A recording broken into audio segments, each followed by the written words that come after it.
Alright, good morning mga kabro. Time check. Alas 12:14, tibigatan mga kabro. May 2. Happy birthday pala kay brother Mark Vincent Malig. Ayan, kapatid ni Pare Marvin kanina. Umalis na, kaalis lang din. Okay, so overtime dahil nung pauwi na sila bossing, biglang umingay. Ang nangyari, nung sinilip namin doon sa may bandang timing gear, nakita ko yung lamat sa may bandang timing gear. Ayan, may lamat sa may bandang timing gear. Ilawan ko nga bro. Ayun, makikita nyo may lamat. Ayun, nakita na natin. Turo mo bro.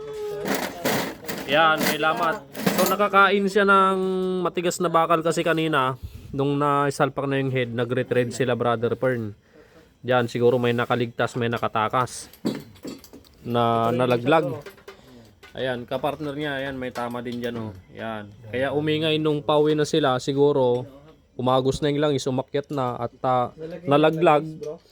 Ayun, umingay. So bumalik sila bossing. Kaya ang nangyari ngayon, siyempre papalitan natin yung timing gear. Ayan. Hindi na nila babayaran yan dahil backjob agad yun eh, mga kabro. Kaya kailangan nating palitan.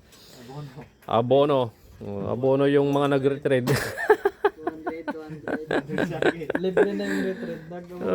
Libre pa yung retread. Na-disgrasya pa, pero okay lang yon. At least, kasama sa trabaho natin yan.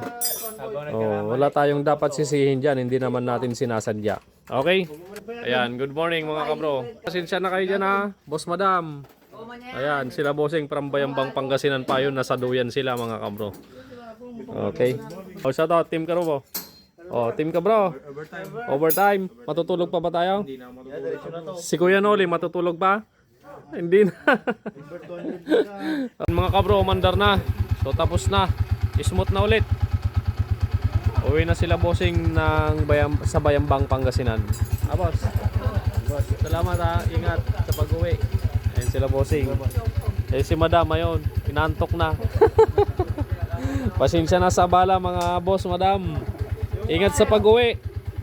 Okay. Sige boss, ingat.